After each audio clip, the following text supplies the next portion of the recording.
và sự đây mất kẹt ngặt liền đến để sự biệt mà như vì thế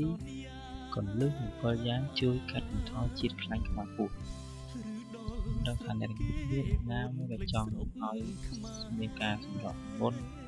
và chọn chiết kinh phật nó là sự việc chẳng hay nít lên ca an thì ca không rõ chiết lạnh mà không và chọn chiết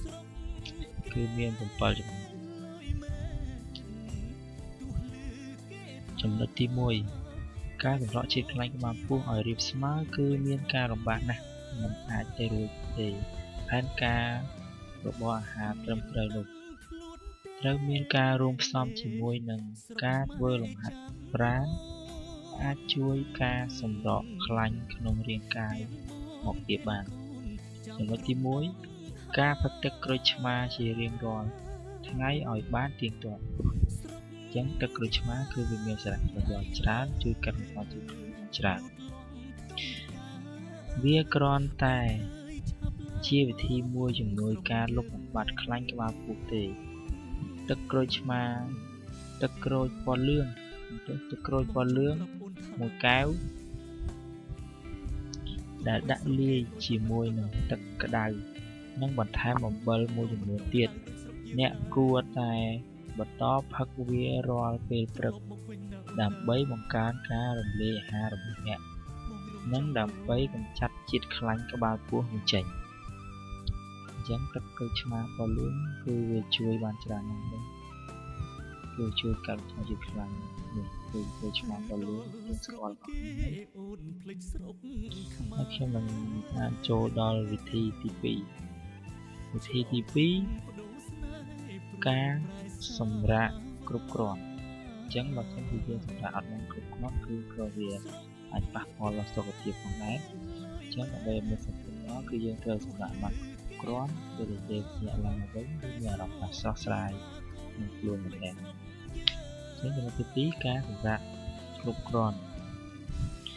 ភាពតានតឹងបណ្ដាលឲ្យរាងកាយរបស់យើងងាយនឹងបូមចេញអរម៉ូនដែលគេហៅថាជា cortisol ជាមូលហេតុកសាងនិងធ្វើឲ្យខ្លាញ់ក្បាលពោះរបស់អ្នកមួយថ្ងៃកាន់តែកើនឡើងដូច្នេះគួរតែគេងឲ្យបានគ្រប់គ្រាន់ជំនួយការសម្រកទម្ងន់ល្អជាងការដែលគេងតិចគេងស្កប់ស្កល់ក្នុងមួយយប់អាចជួយឲ្យរាងកាយដុតរំលាយជាតិខ្លាញ់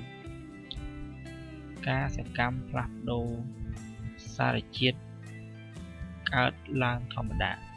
ងាយស្រួលក្នុងការរំលាយអាហារនិង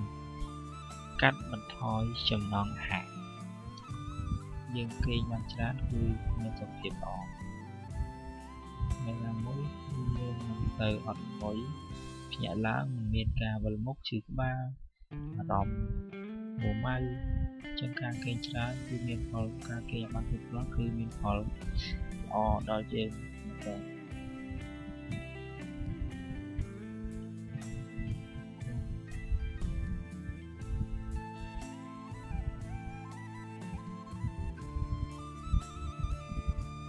ចឹងខ្ញុំនឹងបន្តទៅចំណុចទី3និងទី4នៅ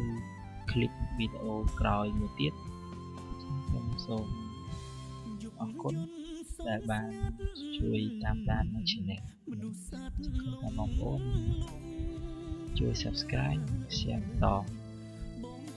បានអរគុណ